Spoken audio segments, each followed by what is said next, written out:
Good morning students. आज हम class 7 की एक्सरसाइज 4.1 का क्वेश्चन नंबर 5 करेंगे। क्वेश्चन नंबर 5 है सामान्य कथन के रूप में लिखिए। चौथे क्वेश्चन में हमें कथन दिए गए थे और हमने क्या बनाई थी, समीकरण। और अब की बार हमें समीकरण दिए हुए हैं और हमें क्या लिखना है उन्हें कथन के रूप में।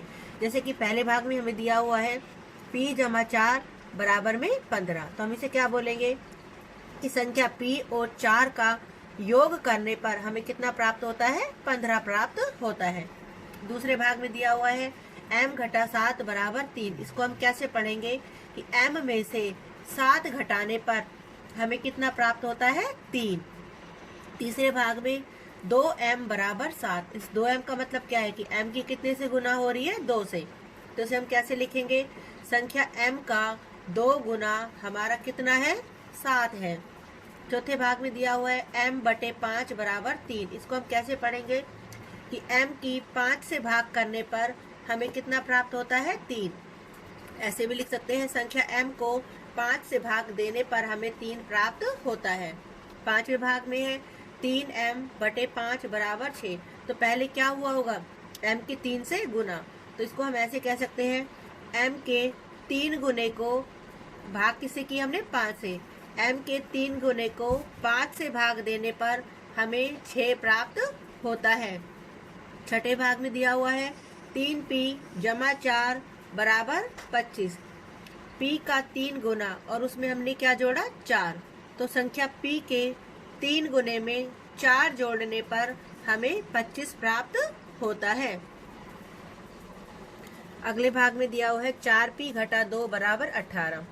p के किससे गुना हुई है हमारी, 4 से। p की 4 से गुना करने पर और उसमें से 2 घटाने पर हमें कितना प्राप्त होता है, 18। उसे हम ऐसे लिख सकते हैं संख्या p के 4 गुने में से 2 घटाने पर हमें 18 प्राप्त होता है।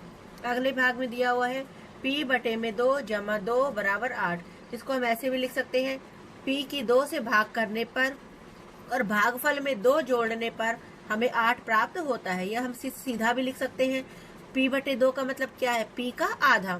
संख्या p के आधे में से 2 जोड़ने पर हमें कितना प्राप्त होता है, 8। तो हम ऐसे लिखेंगे संख्या p के आधे में 2 जोड़ने पर 8 आता है या 8 प्राप्त होता है। क्वेश्चन 6 के पहले भाग में है इरफान कहता है कि उसके पास परमीत के पास जितने कंचे हैं उनके 5 गुने से 7 अधिक कंचे हैं। इरफान के पास 37 कंचे हैं, परमीत के कंचों की संख्या m लीजिए। तो हम कैसे करेंगे, हमें वो कह रहा है कि परमीत के पास कितने कंचे हैं, m मान लेते हैं। माना परमीत के पास कंचे m। अब इरफान ने क्या कहा है कि परमीत के पास जितने कंचे हैं उसका 5 गुना। परमीत के पास कितने कंचे थे, m। तो m का 5 गुना क्या हो जाएगा, 5 से गुना यानी 5m। और उसमें कितना और जोड़ रहे हैं, 7 अधिक है यानी 5m जमा 7। तो ये हमारे किसके कंचे निकल के आ गए, इरफान के। तो इरफान के पास कंचे कितने हुए, 5m जमा 7। और इरफान के पास कंचे दिए हुए कितने हैं, 37। इरफान के पास कंचे कितने हैं, 37।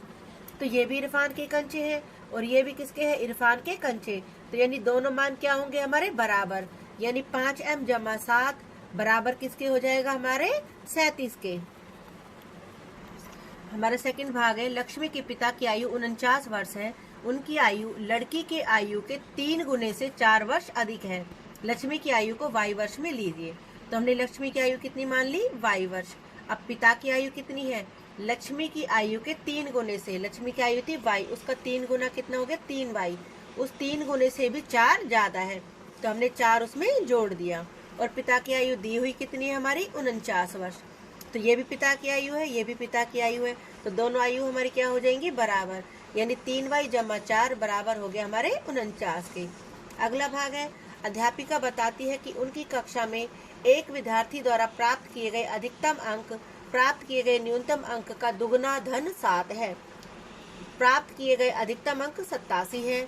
न्यूनतम प्राप्त किए गए अंकों को l लीजिए। तो हमने क्या मान लिया, न्यूनतम अंक हमने कितना मान लिया, l।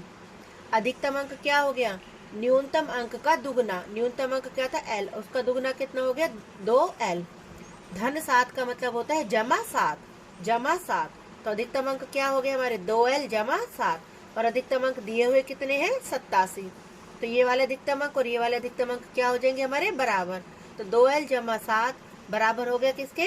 87 के। हमारा फोर्थ पार्ट है, एक समद्विबाहु त्रिभुज में शीर्ष कोण प्रत्येक आधार कोण का दुगुना है। माना कि प्रत्येक आधार कोण हमारा 20 डिग्री है। समद्विबाहु त्रिभुज क्या होती है? जिसमें दो भुजाएं बराबर हो। दो भुजाएं बराबर है तो दोनों सम्मुख कोण भी क्या होंगे? बराबर। मान ले ये हमारी कोई क्या है? एक समद्विबाहु त्रिभुज है जिसकी ये वाली भुजा और ये वाली भुजा बराबर है, तो ये दोनों हमारे सम्मुख कोण हो गए, ये हमारे क्या हो गए? बराबर। तो ये हमारे कैसे कोण है? आधार कोण। एक आधार कोण हमने बी लिया तो दूसरा आधार कोण भी क्या हो गया? हमारा बी। इसे हम कौन सा कोण बोलते हैं? शीर्ष कोण। तो उसने क्या कहा है? शीर्ष कोण आधार कोण का दुगुना है। आधार कोण कितना था? हमारा बी। तो शीर्ष कोण क्या हो गया? इसका दुगुना यानी 2b। अब हमें पता है त्रिभुज के तीनों कोणों का जोड़ कितना होता है? 180 डिग्री। तो हमारा पहला आधार कोण हो गया बी यानी पहला कोण, दूसरा आधार कोण हो गया हमारा बी, और ये तीसरा कोण हमारा कितना हो गया? शीर्ष कोण। वो कितना हो गया हमारा? 2b। तो b जमा b जमा 2b, तो हमारा कितना हो गया? 2b और b, 3b और 4b। 4b बराबर हमारा कितना हो गया? 180। हमने दो आधार कोण लिए और तीसरा हमारा क्या था? शीर्ष कोण। यानी दो आधार कोण हमारे कितने हो गए? b और b, 2b और 2b, ये कितना हो गया हमारा? 4b बराबर 180।